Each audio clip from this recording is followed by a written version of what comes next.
Thank you.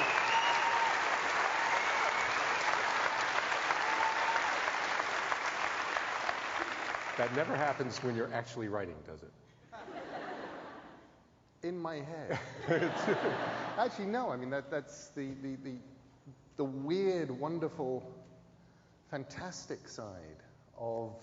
Here, let me put the stuff I'm carrying down. The wonderful side of. I will crush the candy bars, the power bars. The wonderful side of doing something like this is that the entire writing process is so ridiculously lonely, and you come up with a great line and you write it down, and the room is quiet. And I mean, my kids and my wife make fun of me because they get to see the facial expressions I make while writing. And they'll say, "You should see yourself." And I go, "Why? I'm just writing." They're going, "You go." And I'm going, but that was what was happening in the story, so obviously I was doing that. But apart from me making strange facial expressions that I can't see, the room is normally quiet and nothing interesting is going on. So there's that wonderful moment for me of reading a line out to an audience that I thought might be funny, or I thought might be shocking, or I thought might, just work. And the audience makes the noise, the appropriate noise. Yes, good noises. Best noise I've ever heard from an audience ever was here in LA about 5 years ago on the Graveyard Book Tour. Was anybody here for that? And every other stop the idea was I would go to a city and I would read a chapter from my book. And, chapter 1 was in New York, and chapter 2 was in Philadelphia. Sure. But chapter 7 is twice as long, exactly twice as long as any of the other chapters. So all I did before coming out on stage was I went flip, flip, flip, flip, flip. Okay, it's that many pages, so that's here. And I stopped halfway through and wasn't really even looking. And I said, well, that's a good place to stop, at where I hadn't sort of thought it all through. But there is a moment in chapter 7 of the Graveyard Book where somebody that you think up until that point has been a very good, nice person suddenly reveals himself to be a very nasty, dangerous person indeed. And that was the point where I went, well, that's exactly halfway through. I'll stop there. So I got to that point, and I heard an entire audience go, and then I closed the book. And the entire audience went, oh. It was the best. You should have raised the price, like double the price right on the spot. There's another noise that people make to celebrate things, and that's at the cash register, and you're celebrating some very good news today, right? I am, much to everybody's astonishment. We were genuinely astonished. I had the conversation with my wonderful editor, Jennifer Braille, a few days ago, and I said, are we going to make the New York Times list? And she said, honey, we're going to make the New York Times list. And I said, oh, well, that's good. Are we going to, do well? And she said, well, there's some big people in there, and then there's Dan Brown, and he is at number 1, and he is going to be outselling everything by a factor of about 2 to 1. Sure. So they will be buying them in the Costco's. Those books are going to be going, and but do they read them in the Costco? You just have to be used to that. I'm saying, oh, okay, fair enough. And so yesterday I'm sitting, signing away, doing the pre-signing thing, where basically, so anybody who's here at 10 o'clock and has a babysitter to get back to can go, I don't want to meet him that much. I can see him. I will take this signed book, this unsigned book, I will trade it for a signed book. It's fine. I'll catch him next time. So I was signing my way through, and the phone kept ringing, and I thought, oh, I'm finally finished. I answered it, and it was my agent, and she's like, okay, New York Times list. And I said, oh, how do we do? And she said, you're number 1. So...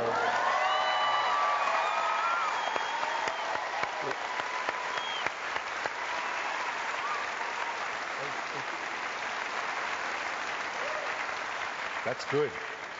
That's very good. It is wonderful. I've Yeah. Actually, and it seems so incredibly unlikely, and I'm just thrilled. Yeah. And it is unlikely. I mean, that's not a book.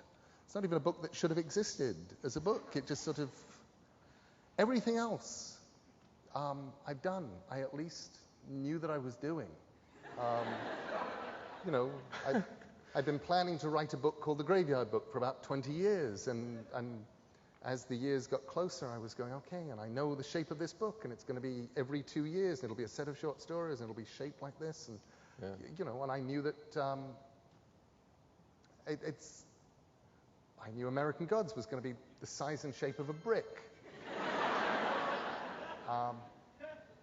every time you say American Gods, that's going to happen. It's like a special effect. That was really good, American Gods. So you know, I knew that was going to happen. Whereas actually there's two books that have surprised me. I shouldn't say it's the only one. This and Coraline have both surprised me, and they were both written for specific people. Coraline, we were talking about this in the Egyptian thingamy last month. Coraline was written for my daughter Holly, and I thought it was going to be about 3,000 words long. It just sort of kept going through time. This was not meant to be a novel, and I'd gone to Florida to work on a number of things. I was planning to write. I had a pilot episode of something to write. I had a Doctor Who script to do. The thing that became Nightmare in Silver was written there.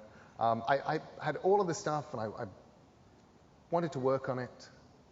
And my wife was in Melbourne, Australia, where she was making an album. And I missed her. And I missed her a lot. And she was very gone. She was absolutely making her album. It wasn't like when she's sort of on the road and we call in and we check in and there's long phone calls. She was making her album. And there was very little room for me. She figured that, you know, she was absolutely doing her bit in the relationship by sending me daily texts that said, I love you, and making an album. And I missed her. So I thought I'll write her a short story. And it was, oh, thank you. And I thought, okay, she doesn't really like, this is probably telling tales out of school, she doesn't really like fantasy a lot. Excuse me. But she likes me. And she likes sort of honest stuff. And she likes feelings. And I've never really been into doing a lot of feelings in fiction because I'm English and male. And the magical combination of English and male this doesn't work. Means that, you know, feelings tend to be, I'll do other stuff. Feelings. People say, why don't you do feelings? I go, well, they're implicit in there. But I thought, okay, I'll do a short story for her, and it'll have the stuff that she likes in, and it'll be a sort of little, sort of love letter, missive, letter in a bottle, and I'll finish it and I'll send it off to her while she's making her album. And that was the plan. And so I started writing it, and it chugged along. And somewhere in there, I went, you know, it's not really a short story. It's a novelette. Because they're about 10,000 words. I thought, definitely a novelette. And then after a while, probably another week, I started going, well, it's a novella. It's a novella.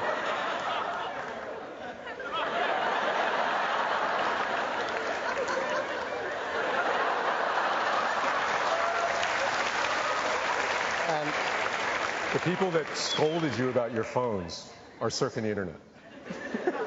So, and I thought it's a novella, and then I thought it's a very, very long novella.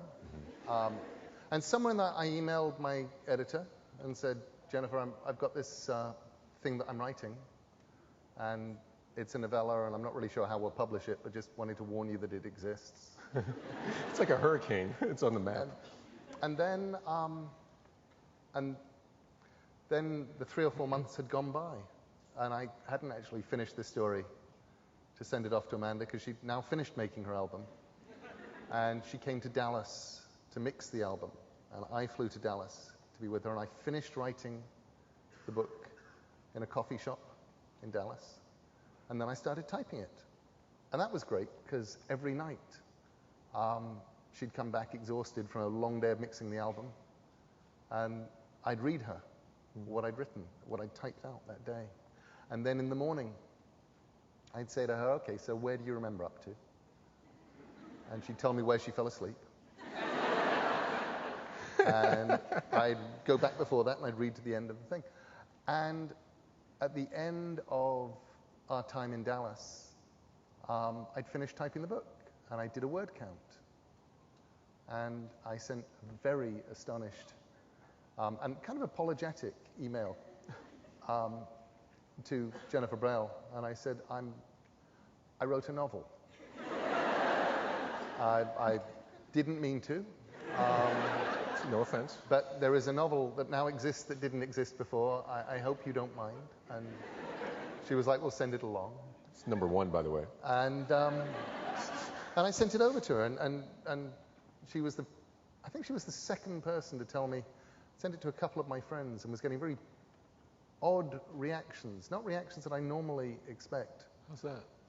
Because they'd say things like, I cried. Are these British males? And they'd also email me and say things like, this is the best thing you've ever written. And I'd go, really? Sure. It's an extraordinary book. It's an extraordinary book, and the way you're describing it, it's almost like we are reading your mail, which is always fascinating. So we all read your mail when you're not around. But maybe, would you want to read some of your mail to Sure. the audience? Do you guys want to hear some of the book? Give me, before I read, give me a quick show of hands on, because we're now it's been out for over a week. Just wave if you've read it. Okay, good. So the people who haven't read this are still way in the majority. So I'll go early. I'll go early.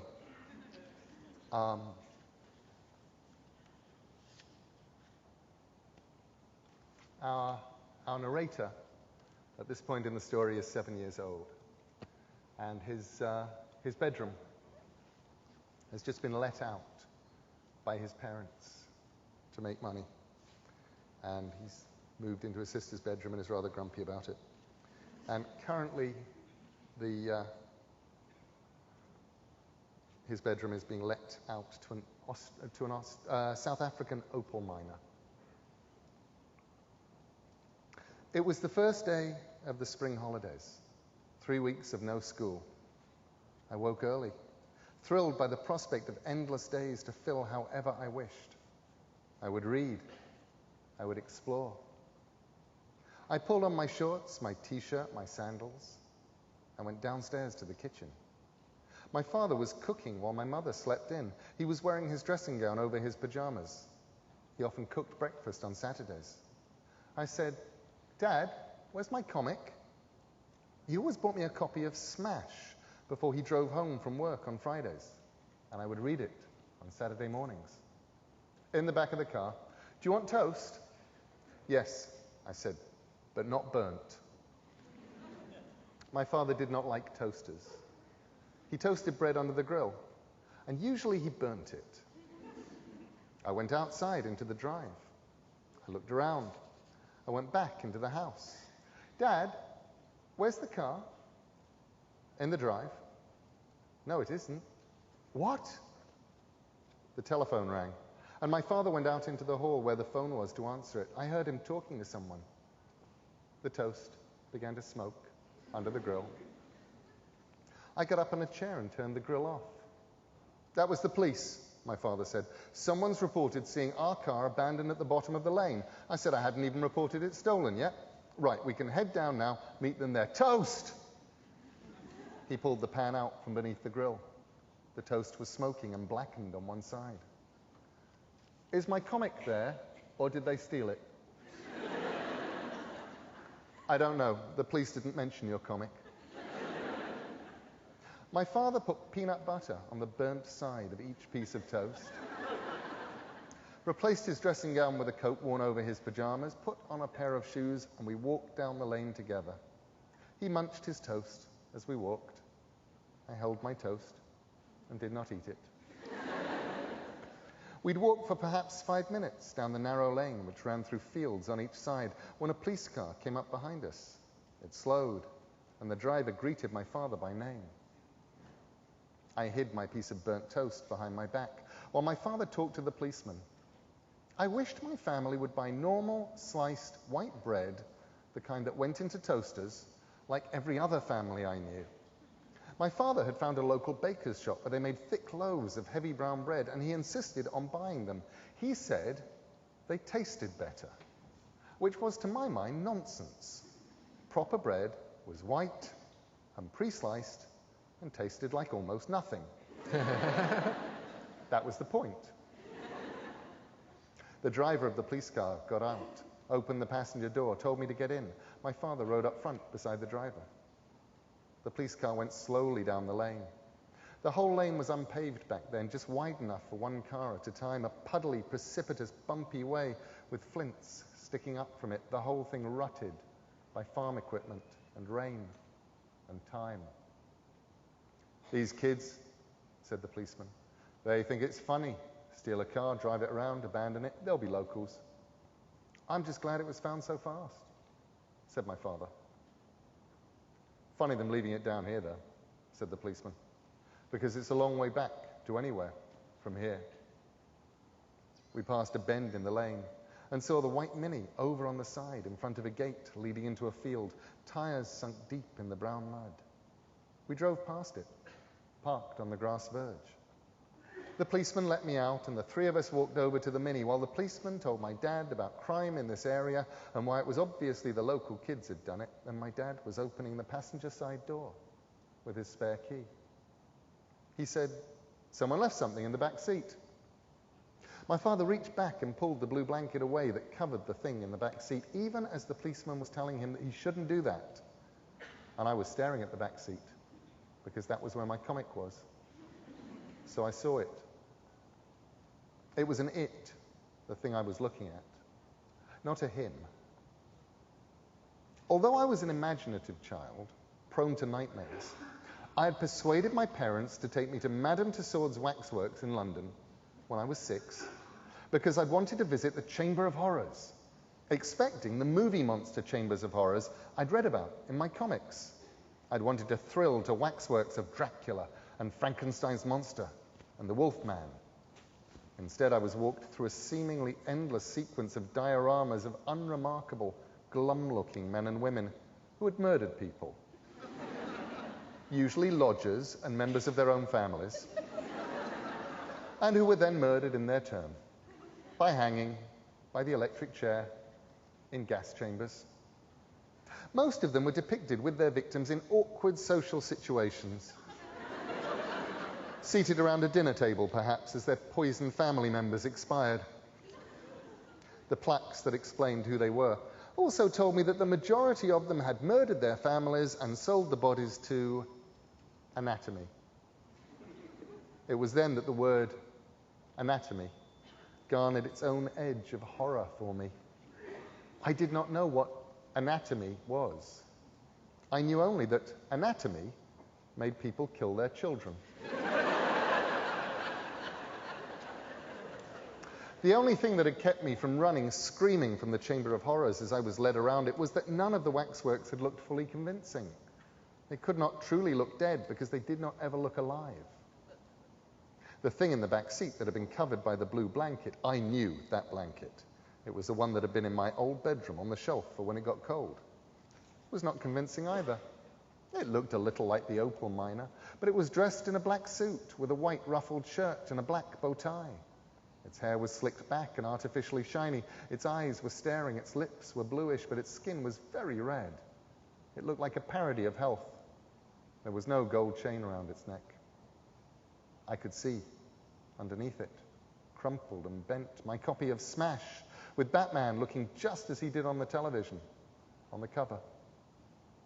I don't remember who said what then, just that they made me stand away from the Mini. I crossed the road, and I stood there on my own while the policeman talked to my father and wrote things down in a notebook. I stared at the Mini. A length of green garden hose ran from the exhaust pipe up to the driver's window. There was thick brown mud all over the exhaust, holding the hose pipe in place. Nobody was watching me. I took a bite of my toast. It was burnt and cold. At home, my father ate all the most burnt pieces of toast. Yum, he'd say, and charcoal, good for you, and burnt toast, my favorite, and he'd eat it all up. When I was much older, he confessed to me that he had not ever liked burnt toast, had only eaten it to prevent it from going to waste. And for a fraction of a moment, my entire childhood felt like a lie. It was as if one of the pillars of belief my world had been built upon had crumbled into dry sand. The policeman spoke into a radio in the front of his car. Then he crossed the road and came over to me. "Sorry about this, Sonny," he said. "There's going to be a few more cars coming down this road in a minute. We should find you somewhere to wait that you won't be in the way. Would you like to sit in the back of my car again?" I shook my head. I didn't want to sit there again. Somebody, a girl, said, "He can come back with me to the farmhouse. It's no trouble." She was much older than me, at least 11.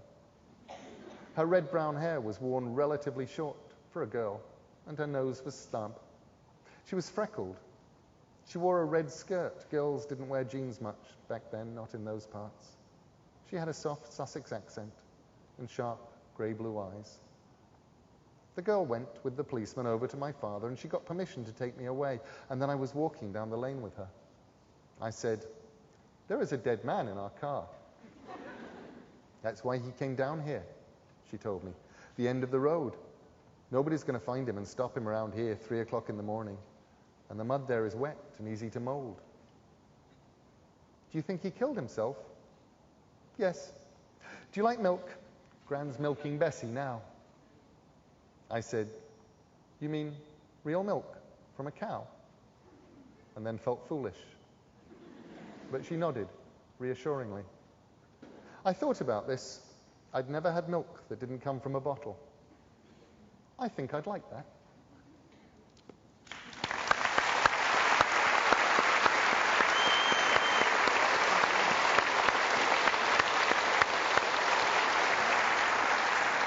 So when we first meet the narrator, it's later in life. And it seems to me, we were talking about this a little bit before, that it's the protagonist that's most obviously close to you. Yeah, I mean, it's absolutely not autobiographical. It's filled with lies and things that didn't happen and stuff I made up. And the family isn't actually my family. But the kid is pretty much me-ish. I mean, if you know, there's a scene in the book about halfway through where our protagonist gets to escape down a drain pipe. Not the kind of drain pipes you have in America, but proper, heavy, cast iron drain pipes bolted to the side of a brick wall. The kind you can actually, that you read about in stories. You climb up the drain pipe. So, sure. And he goes down the drain pipe, and he goes down the drain pipe because he's learned to climb up and down the drain pipe because he's read in books that kids go up and down drain pipes. Sure. Which is, after I sent the book to my younger sister to read, and she loved it, and she sent me an email back saying, "I thought you'd like this. It's a photo of you, age 7, standing on that drain pipe." I didn't know that was you. Oh, so that's me. Those are my knees, my sandals. Is that toast in your pocket?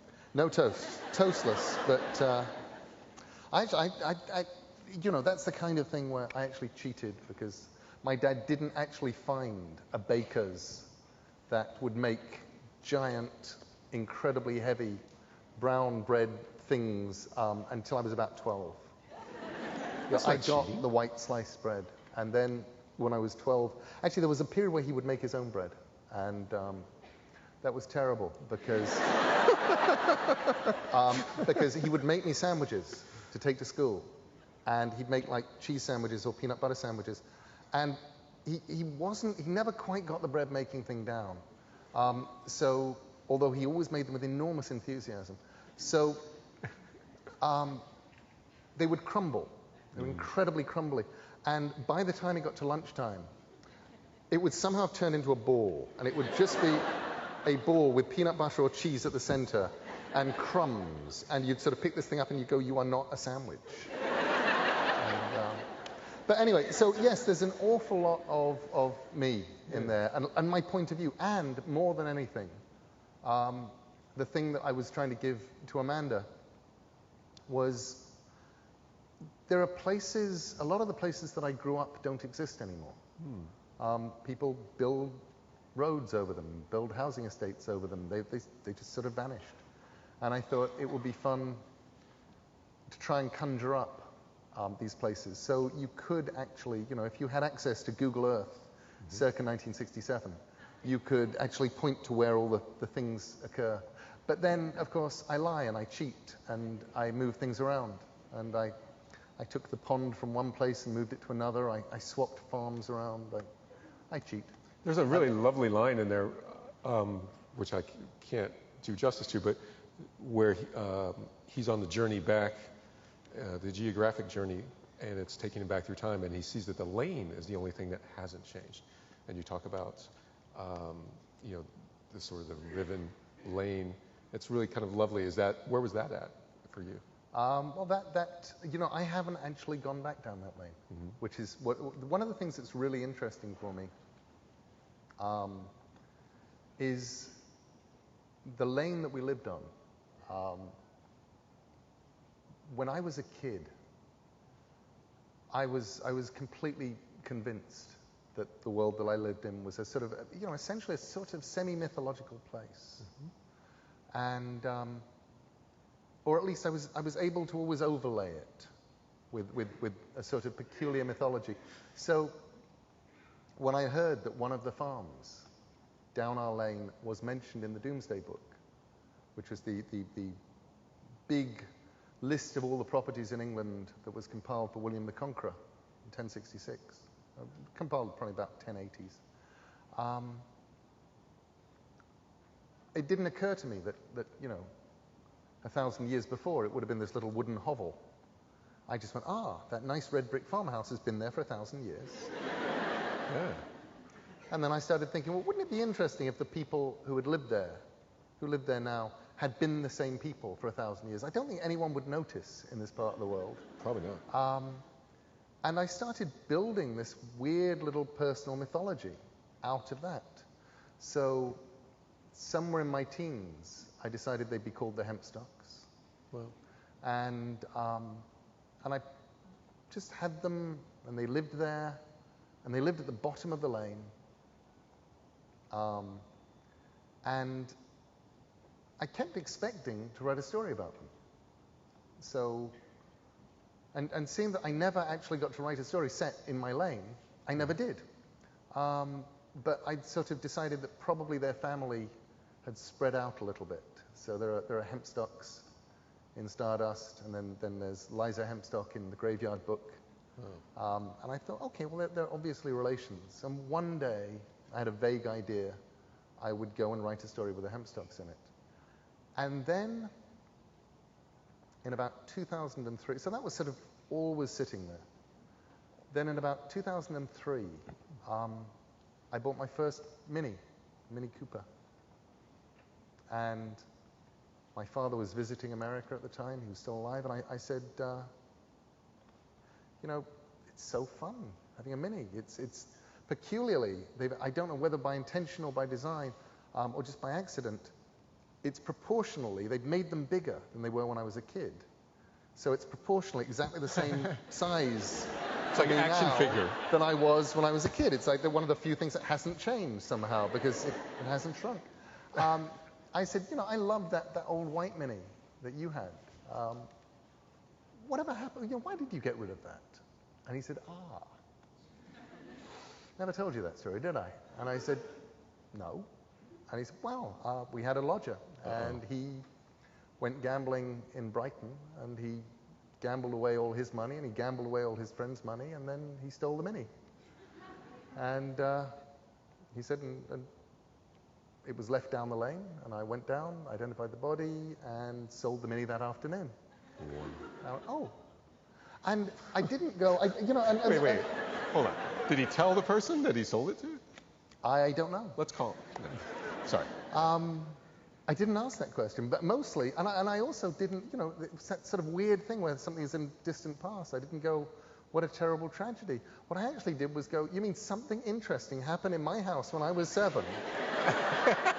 And nobody told me. You just missed it. There was this sort of 7-year-old outrage, me going, there was all this interesting stuff in books, and I thought that never happened in real life, and something happened in real life, and I didn't know. And so I thought, one day, maybe I'll take that little weird kernel, and it's not about the real thing that happened, but I will take that kernel. And at the moment where I thought, well, actually, that's a story that does take place at the end of the lane. And I have the Hempstock family down there already, as they've been since I was 9, waiting for me. I'll see what happens. And that really is, I think, what propelled it into being That's interesting. a novel. Do you think the fact that when you started the project, you had every intention of it being a non-public story, that it gave you a little extra leeway to go to this very personal space? I mean, do you think that you would have told that story anyway? Well, it's odd. I mean, the truth is, I've been doing the very personal stuff since the beginning. Yeah. Violent Cases, my first ever graphic novel. Mr. Punch, which I did in the mid-90s. There's a handful of short stories. There's one called Closing Time.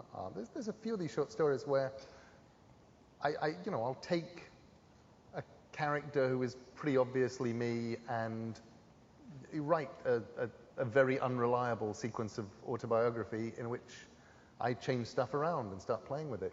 Violent Cases I wrote in 1986 as a very young man, and it's about being 3 years old and being treated by an osteopath who turns out to be Al Capone's osteopath, to have been. And slowly the Portsmouth of the 1960s and Chicago of the 1930s sort of collide in some peculiar ways. Yeah.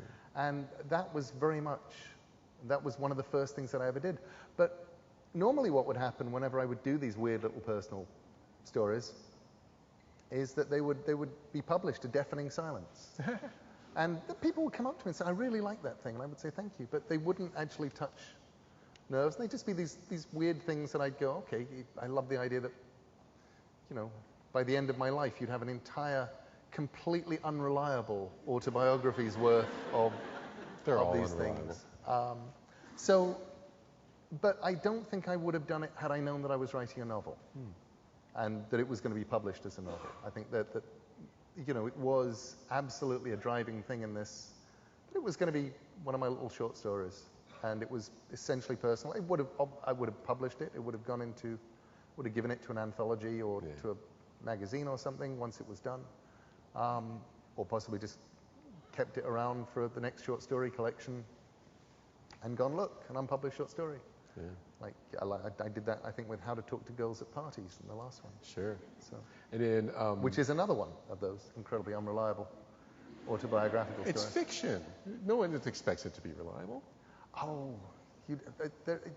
some of the questions that I get from people on the cards of these things are very, very puzzled. They actually want me to try, they're like, could you tell us exactly what percentage is true? And tell us all the true bits. And I'm going, the true bits. It doesn't work like that. It's like a giant, it's like a mosaic. You have a mosaic picture, and it's a picture of some people, and if you get close, it's all made up of tiny little squares, and there's red squares, and there's puce squares, and there's green squares, and there's black squares, and there's red squares, and you want to say, well, all the little red squares are true, but they're not the picture. They're sitting there in sentences next to lies, next to fiction, and they're just little things that make it feel, they're there to add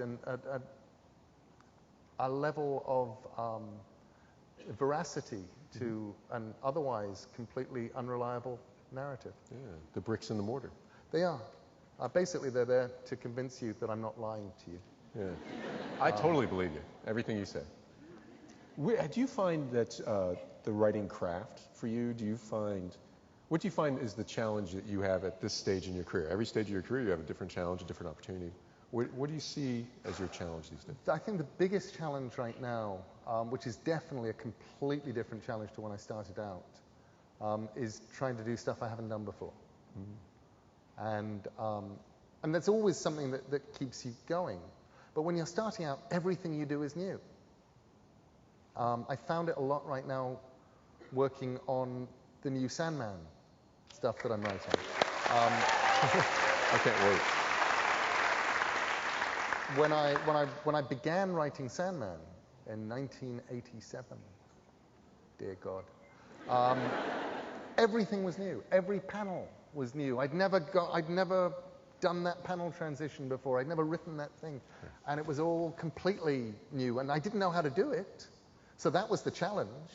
The challenge was I have no idea what I'm doing. But every time I make the reader turn a page, I've just done a whole bunch of panels that I've never done before. Mm-hmm. Now I'll go, okay, I'll do this. Oh no, that was in that issue. Okay, so I'll do. Oh no, I did that one then.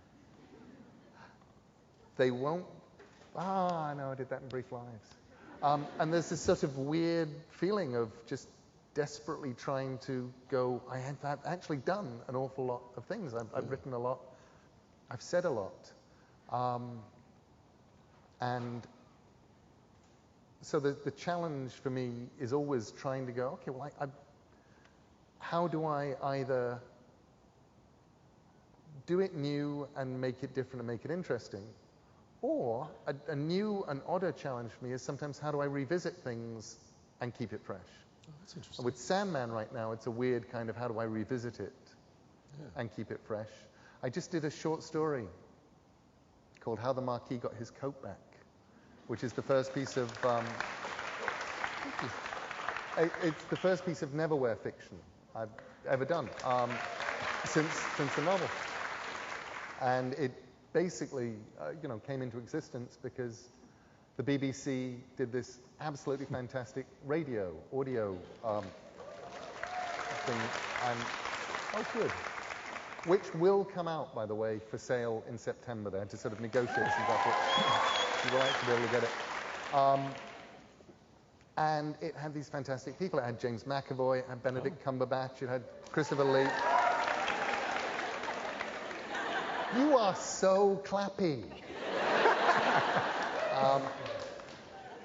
They just want Cumberbatch to be Sandman. That's what they want. Everybody wants that. I bet that everybody who clapped Benedict Cumberbatch is also wearing a Doctor Who t-shirt. It's my theory. I have seen more unlicensed Doctor Who t-shirts on this tour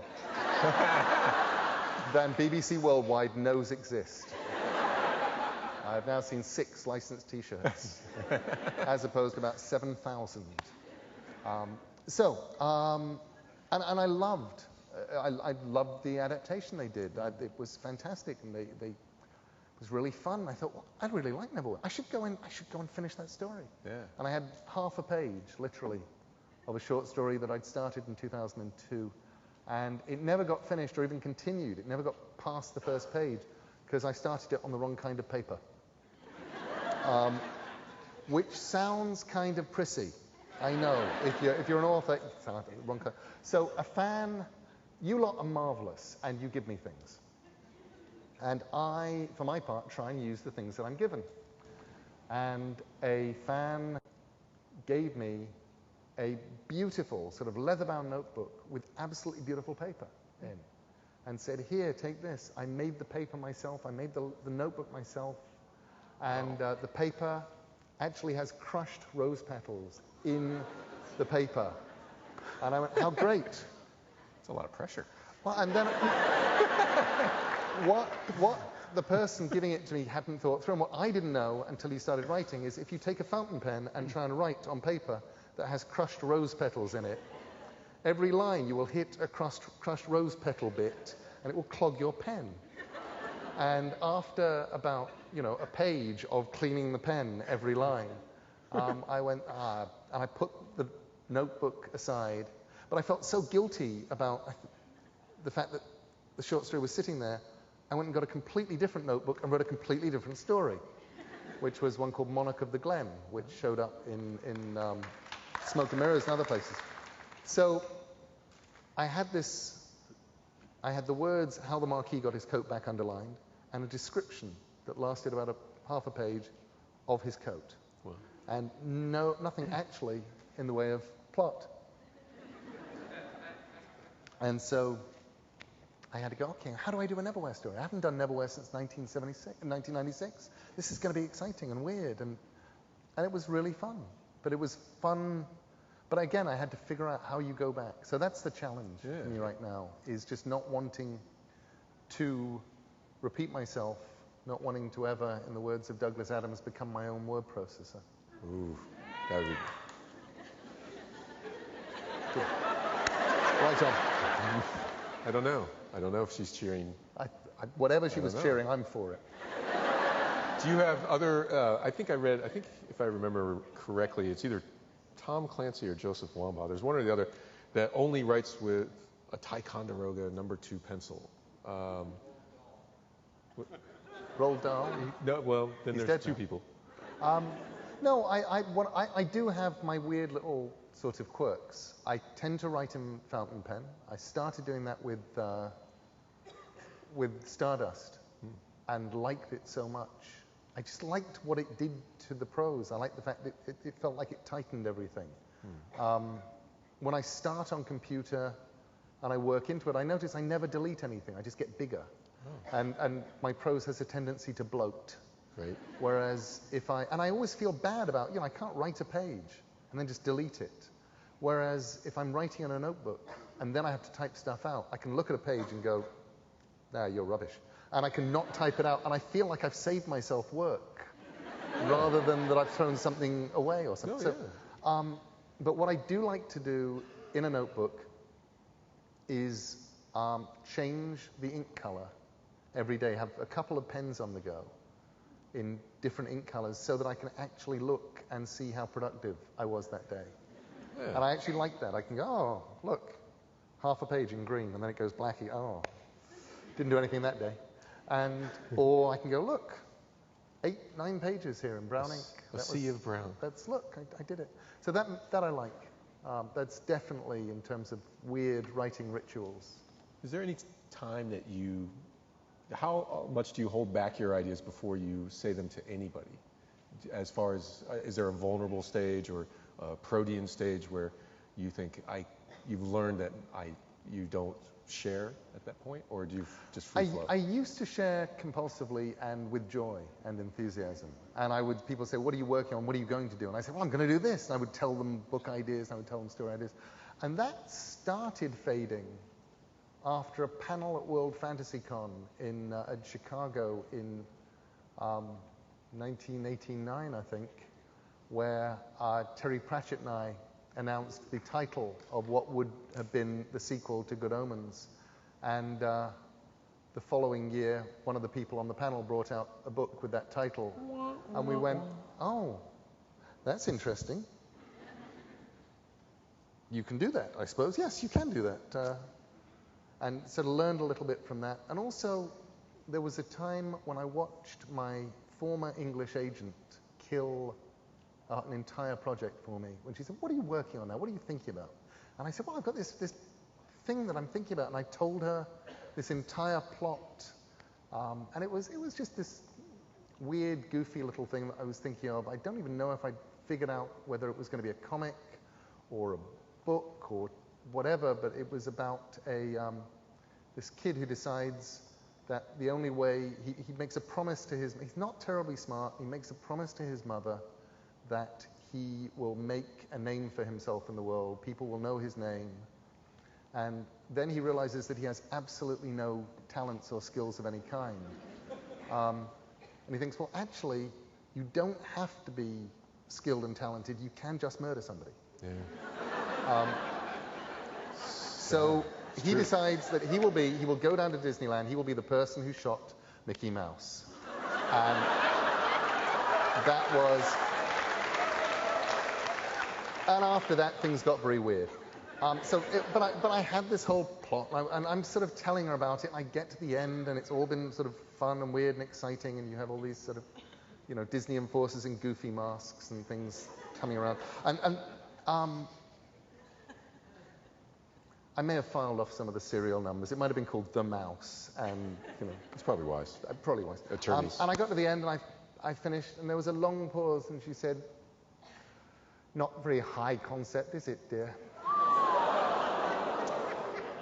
And I've never written it. That was that. That one was buried. It just went, oh, and died. So... That's awful. So that was sort of the point where I started being a little bit more holding things in. Yeah. And I also the internet changed things a bit. When I was starting out, I'd be on a signing tour for Sandman. I'd go out and sign some copies of Sandman, and people would say, "So, who's the missing brother that we haven't met yet?" And I'd say, "Oh, it's Destruction." And they'd say, "Oh, cool." And so, that kind of thing. Yeah. And what are you going to do with this? And I just tell them, because it's fine, you're in a comic shop.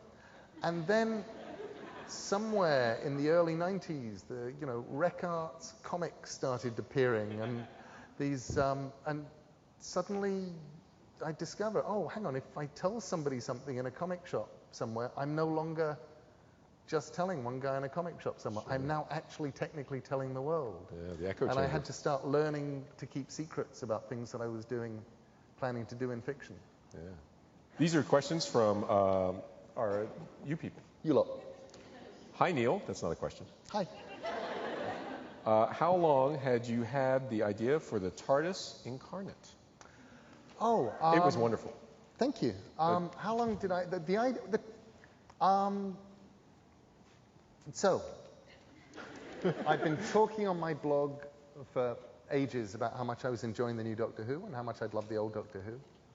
And at some point in there, Stephen Moffat and I, who I'd never met, agreed to meet up for dinner because we mutual admiration. And I had heard through a dealer friend of mine, he was actually my dealer, that we would do these things that we would arrange to meet in the McDonald's off exit 11, and he would go in first, and he'd sit down at the table, and he'd have like a newspaper or magazine, and I'd sort of hang around, and then he'd get up, and he'd walk past, and not look at me, and I'd go down, and I'd sit there, and I'd lift up the newspaper he'd left on the table, and I would take the DVDs and put them in my pocket. We could have done it less formally, but it was so much fun. Trench coat? and so I'd heard that maybe Moffat was going to be taking over Doctor Who. And we had this meal where we started talking in hypotheticals. I was saying, if somebody actually did ask me to write, I'd be so... And finally, we got to the point where he just looks at me and he said, "Look, oh, fuck it. You know that I'm taking over and I'm going to be showrunning Doctor Who. I know that you want to write an episode. Let's just stop fucking around, okay?" That's pretty good.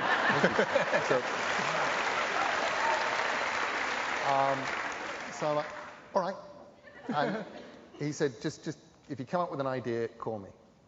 And what was interesting is I hadn't had the idea about making the TARDIS a person. It began all upside down in the way that you start with a germ of an idea. I thought, wouldn't it be nice to make the TARDIS, which is always the safest place in Doctor Who, the most dangerous place? Mm. If I'm going to make the TARDIS the most dangerous place, I need a companion being menaced, because it's no fun to have the Doctor being menaced in the TARDIS. That should be a companion. How am I going to do that? Well, obviously, it would be really cool if the TARDIS's sort of soul and intelligence is replaced by something malevolent. Fair enough. What am I going to do with the TARDIS? I've got soul and I've got the Doctor, obviously not in this bit. Well, I'll stick it in somebody. It's always been, they've always referred to the TARDIS as being female. It's always been, old girl and stuff like that from the nautical side of things. So great, it'll be a go. And I phone Stephen Moffat and I explain the whole plot to him. And as far as I'm concerned, the fact that I'm sticking the TARDIS inside a woman's head is actually the it's not the big thing. And I get to the end of my pitch, and he says, oh, TARDIS girl, I love it. And I thought, oh, that's the plot. Log line. So, yeah, that was how it began. That is great. Okay, I'm going to skip that one. You have that power. I'm just doing this capriciously. Hi, Neil, again. You are a very polite audience. And I like that. Smiley face. There's a smiley face. And a thanks. There's a big thanks at the end for answering the question. Where's Steph? Where's Steph? Hi, Steph. Hi, Steph. Just want to say hi. Now, this better be good, right? Okay, Stephen King told you to enjoy it. Stephen King told you to enjoy it. Any recommendations to those who know they should but still can't? Okay, so let me clarify. So 1992, Season of Mists had come out, and I was in Boston doing a signing. And it was a long, long, long signing. And Stephen King and his family showed up at the signing. Joe, the incredibly young Joe Hill, back when he still looked like a clonal, sort of 19-year-old version of his father. And I'm still not convinced he wasn't grown from, a fragment of Stephen King's liver that they just planted and watered. Yeah, I think so. Joe came in and gave me a note from his dad, and I'm going, why do I know this handwriting? And I get to I'm Stephen King. And he said, come and have dinner. And I said, I can't. There are lines around the block. And he said, well, come back to this is our hotel. Come and say hello. So 11 o'clock at night, I get to the hotel, and Steve just says, this is fantastic. This thing that you're doing, the Sandman stuff. Mm-hmm. I loved Good Omens, the lines around the block. This is great. You should enjoy this. And I didn't. It was the one great piece of advice I was given that I never did. I worried. I worried about the next deadline. I worried about whether the ideas would stop. I worried about whether I was any good. I wondered about whether I'd been any good. I worried about the fraud police. The people who will show up at your door and say, we know. Yeah. And now you have to go and get a real job. And then I was going to have to go and get a real job because when the fraud police catch up with you, you're doomed. So all of this stuff was just roiling through my head and bubbling. And it really wasn't until about the point that, you're talking 16, 17 years later, I won the Newbery Medal. Yeah. And for the Graveyard Book, and suddenly went, I think I can enjoy this. I may as well. I don't know what else to do. Yeah. I will enjoy it. And I sort of breathed a huge sigh of relief and stopped being quite so worried and nervous. And I'm still, I'm still a complete wreck in terms of needing reassurance. You're doing great, Neil. Thank you. Not from you, but definitely from. Actually, I loved your little text message saying you'd read it and you liked it. I was like, okay. But no, at that point where when I've written something, I will send it out. I have no idea if it's any good or not, and I'll send it out to friends. And quite sure that if somebody writes back and says, you should probably bury this one, I will probably bury it. Yeah. So my advice is don't be like me, Steph. I don't know how. I suggest either win the Newbery Medal really early. She's got in two. your career. Or just actually, spend time enjoying stuff. Do, get out, play with dogs. Having dogs definitely cheered me up. Having bees. There's nothing like having, a hobby that could kill you. Which I think, all writers should have. So definitely, I recommend dogs, bees. I would recommend cats, but they've never done anything to cheer me up. Cats, listen, cats are wonderful, but when you're a writer, it's like the difference between cats and dogs when you're writing. When I write with a dog in the room, the dog just looks up at you and goes, I don't know what you're writing, but bet it's really good.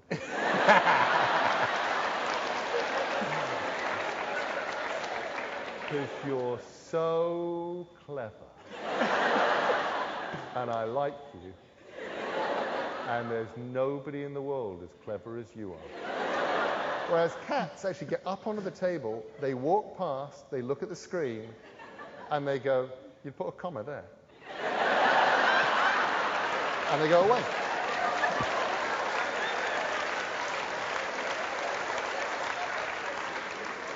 Also, they secretly email each other at night. It doesn't go well for the cat in this book. Oh, it doesn't. It doesn't go well. I like the cats. One of the first issues of Sandman was the Dream of a Thousand Cats. Yeah, that's been, what was that, like issue 18. 18? Ted, did you want to do the... Yeah. There. He's there. We have a natural segue. Mic on. So, Neil, I got an email from Stephen King yesterday. He says, first, congratulations on the book. And his question is, I'd like to know if you think fantasy writers dream more vividly than people who live and work in the straight world. It's a two-part question. He says, do you have a better pipeline to your subconscious thanks to honing your imagination? What a lovely question. First of all, the answer to the first part of the question is I have no idea. Because I haven't got to be somebody who works in the straight world. I've only got to be a fantasy writer. And I haven't got to dream anybody else's dreams or live in anybody else's head. So it's hard for me to go, yes, I dream more vividly. Because I don't know. I might not. I do know that the way that I dream changed when I started writing Sandman. It's true. I used to have nightmares, and I used to be a very, very nightmare-y kid. And then a nightmare-y teenager, and then, into my 20s, I would have these nightmares, and I'd wake up, absolutely heart-pounding, terrified. And then, when I was writing Sandman, I'd get one of those heart-pounding, terrified, oh my God, I was in the basement, and I went down, and down, and I'm in the basement, and there was the corpse of a baby, and you could see like the autopsy had been taken apart and sewn back together again, and then it started coming for me, and it had these little sharp teeth, and I'd be going, oh, that's really good.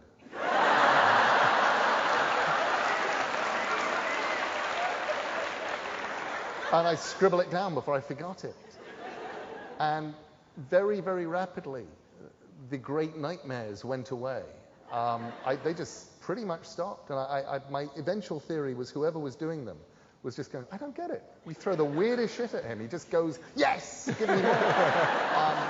I was loving my nightmares. But I do think there is definitely something really weird and wonderful that Steve puts his finger on in the second part of that question, which is the pipeline to the subconscious. In his book on writing, which is a fantastic book that I recommend to anyone out here. Any of you who want to be writers, read Steve's book on writing. It's filled with really, really good information, but remember that you are allowed to have adverbs if you want. But only 2 per book. Steve just says, don't. And it's like, no, you're allowed. I like adverbs. God is in the adverbs.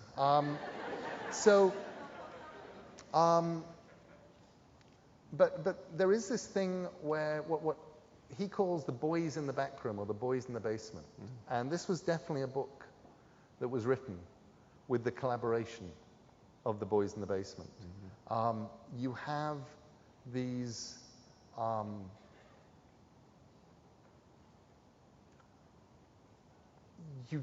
you're writing stuff that you know is correct.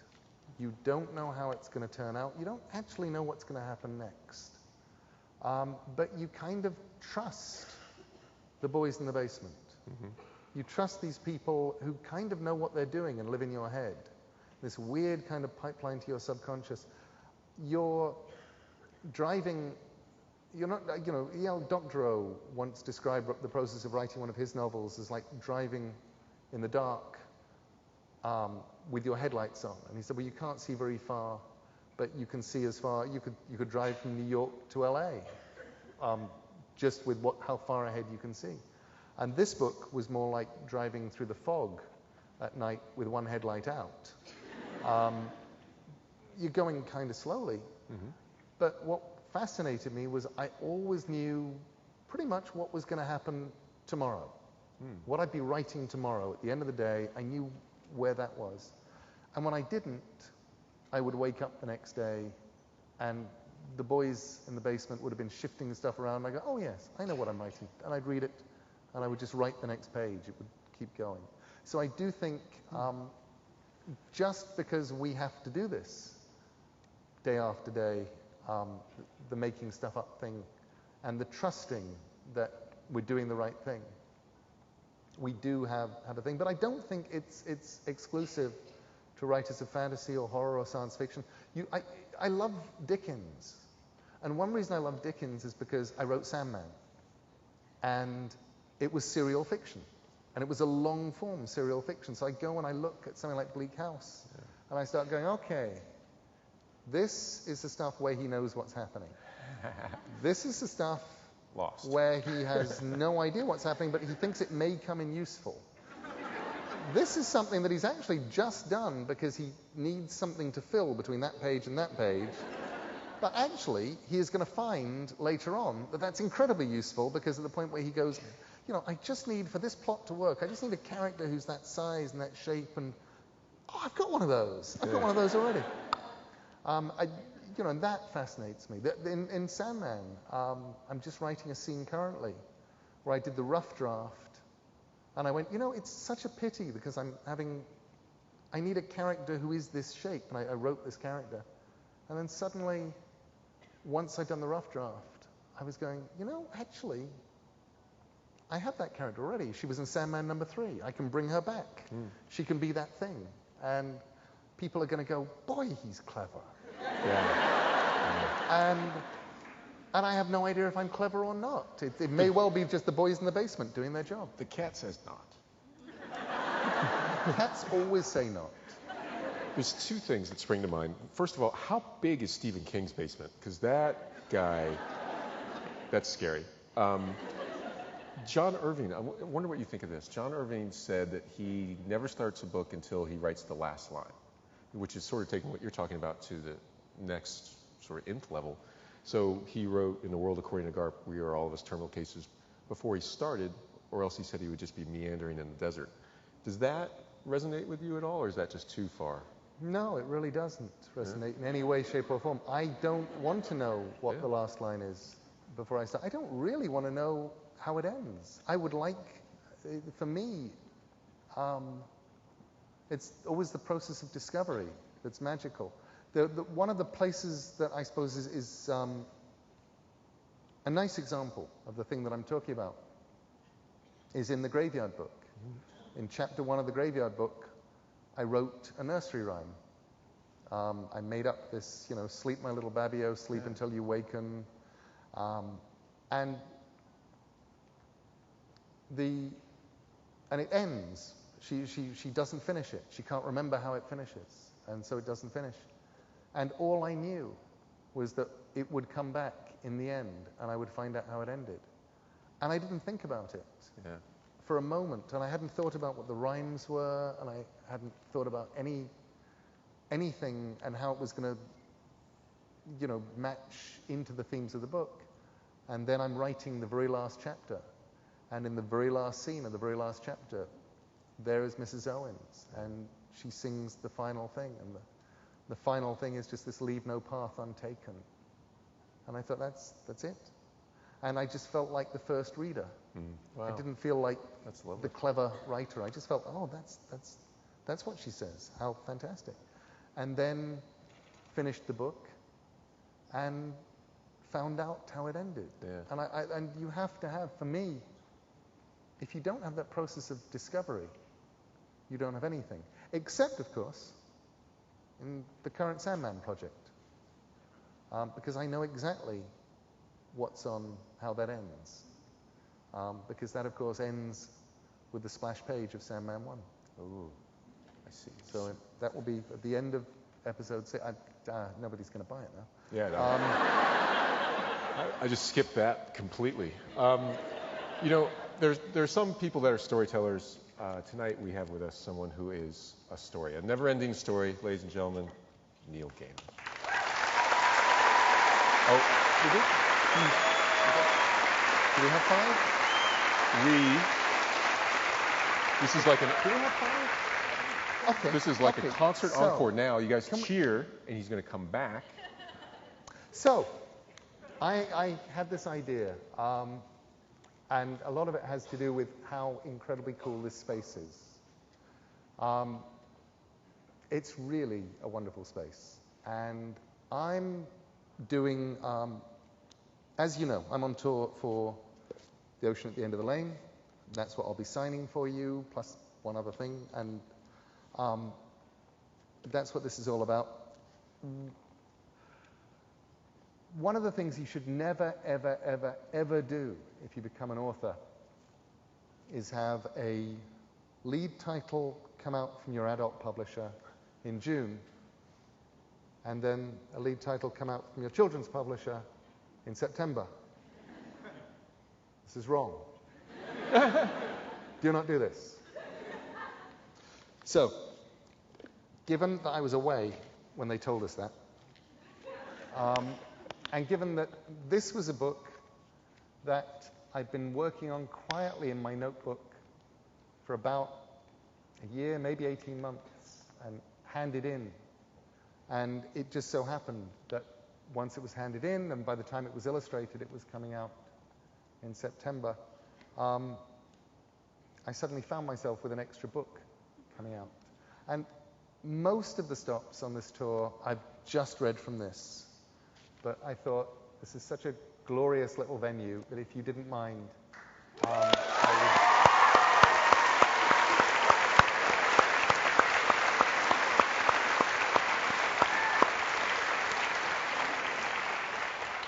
would... So the book is called Fortunately the Milk, and I'm going to set the scene for you. And the scene is, once upon a time, I wrote a book called The Day I Swapped My Dad for 2 Goldfish. And it was a book, it was actually inspired by my son Mike, who at the time was about 4 years old. And I told him to do one of those things that, you should never tell a small child to do, like, I think I'd said, "Isn't it your bedtime?" And he looked up at me with fury and he clenched his fist. And he said, "I wish I didn't have a dad. I wish I had." And then you can see him stop and try and figure out, what else can you have? And then he said, "I wish I had goldfish."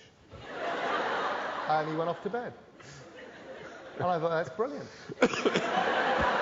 I'm stealing that. And so I wrote a book called The Day I Swapped My Dad for 2 Goldfish, in which a father is swapped for a number of things by some kids.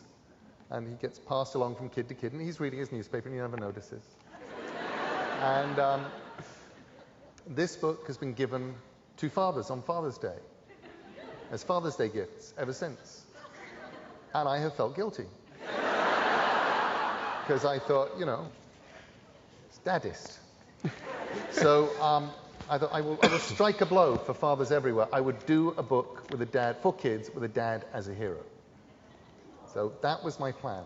That's the plan. I thought, and I will have this dad do the kinds of really cool, heroic things that dads do in real life. So the kids are out of milk for their cereal, and he is going to go down to a corner shop and get them milk. And that is where we begin, where they've been waiting rather a long time for their milk. There was a thump and a bang at the front door, and my father came in. "Where have you been all this time?" asked my sister. "Ah," said my father, yes, well, funny you should ask me that. "You ran into someone you knew," I said, "and you lost track of time." "I bought the milk," said my father. "And I did indeed say a brief hello to Mr. Ronson from over the road who was buying a paper.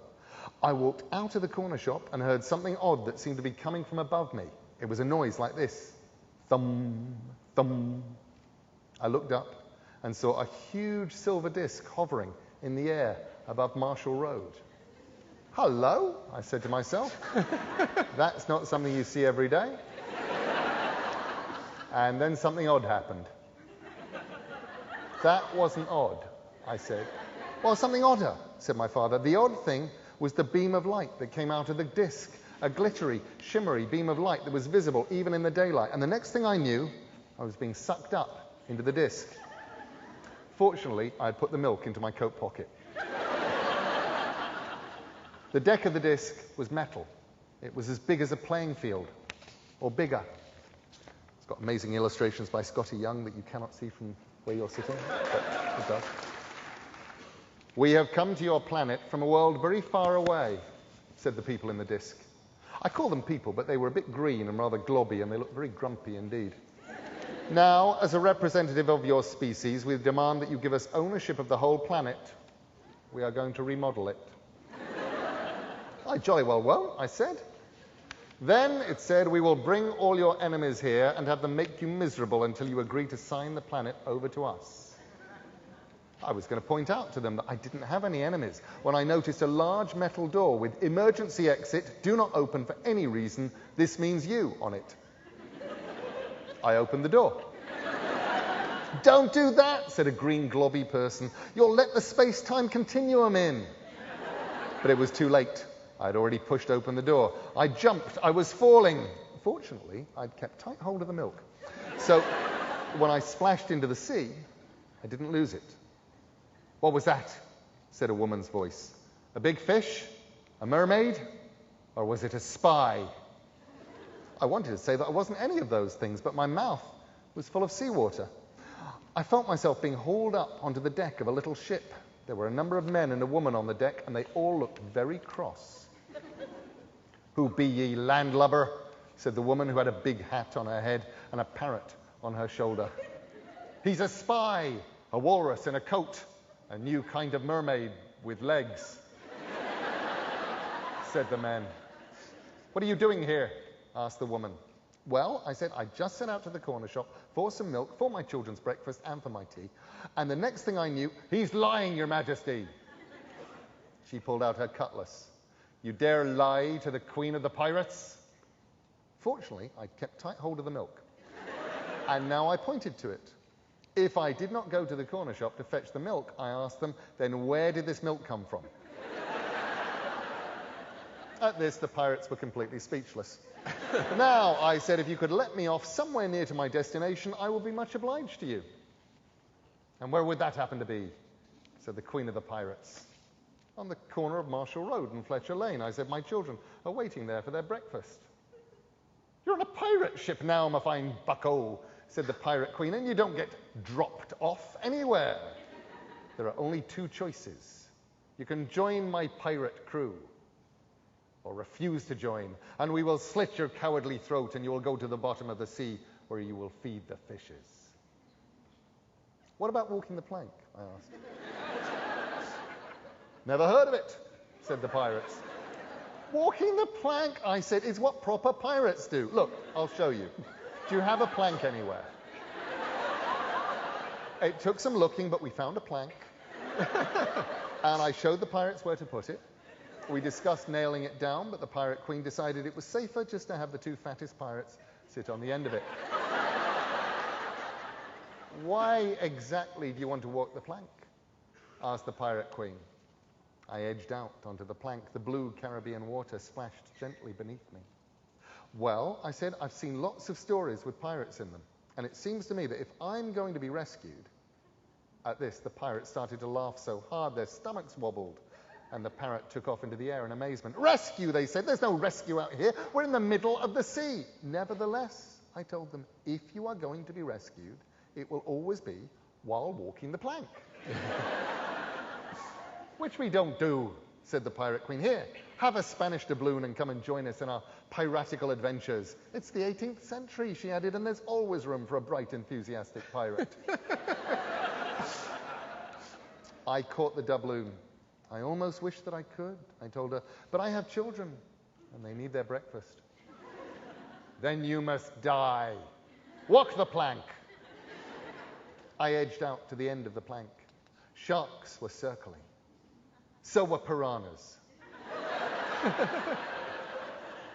And this was where I interrupted my dad for the first time. Hang on, I said. Piranhas are a freshwater fish.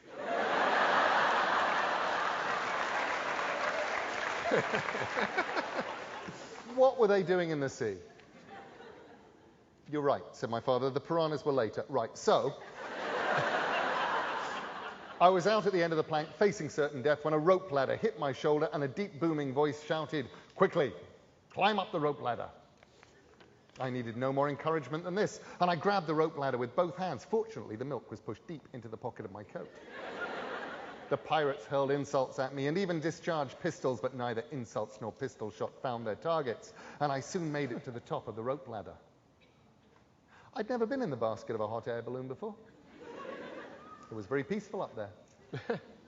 The person in the balloon basket said, "I hope you don't mind me helping, but it looked like you were having problems down there." I said, "You're a stegosaurus."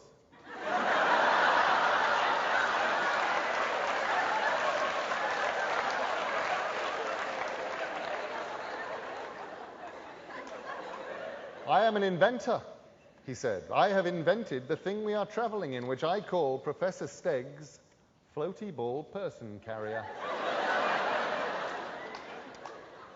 "I call it a balloon," I said. "Professor Stegg's floaty ball person carrier is the original name," he said. "And right now we are 150 million years in the future."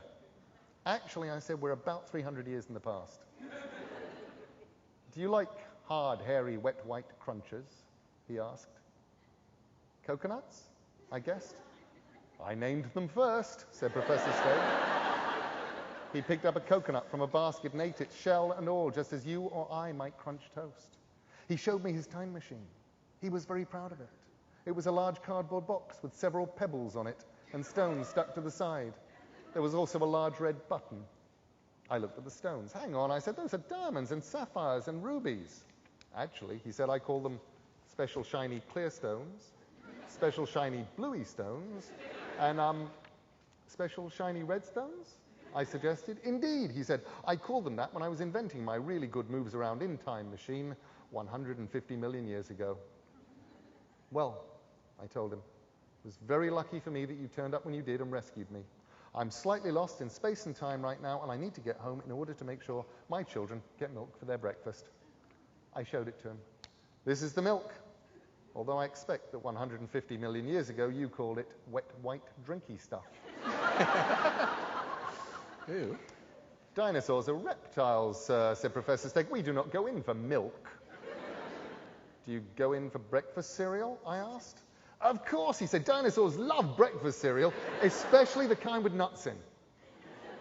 "What do you have on your cereal?" I asked. "Orange juice mostly. Or we just eat it dry. But I shall put this in my book. In the distant future, small mammals put milk on their breakfast cereal. I shall write a wonderful book when I return to the present." "Actually," I said, "I think this is definitely the past. It has pirates in it." "It's the future," he said. "All the dinosaurs have gone off into the stars, leaving the world to mammals." "I wonder where you all went," I said. "The stars," he told me, "that is where we will have gone." "So," I said, "can you take me home?" "Well," he said, "yes and no." "What does that mean?" "Yes, I would love to take you home. Nothing would make me happier." "No, I cannot take you home. In all honesty, I do not believe that I can take me home. My time machine is being temperamental. I need a special shiny greeny stone. I've pressed that button many times, but nothing happens." "Button? Don't you mean big, red, flat, pressy thing?" I asked.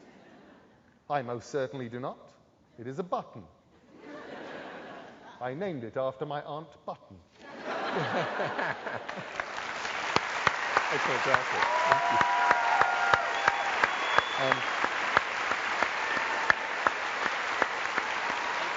You're welcome. And after that, of course, things get weird. And that comes out in September? That'll be out, yeah. After that, things get a bit weird. That comes out in September. You have a fascination with breakfast toast. Obviously, there's toast, milk. there's breakfast cereal. So, Don't know. well, it's my favorite meal, and you're my favorite writer, ladies and gentlemen. Neil Gaiman. Give it up.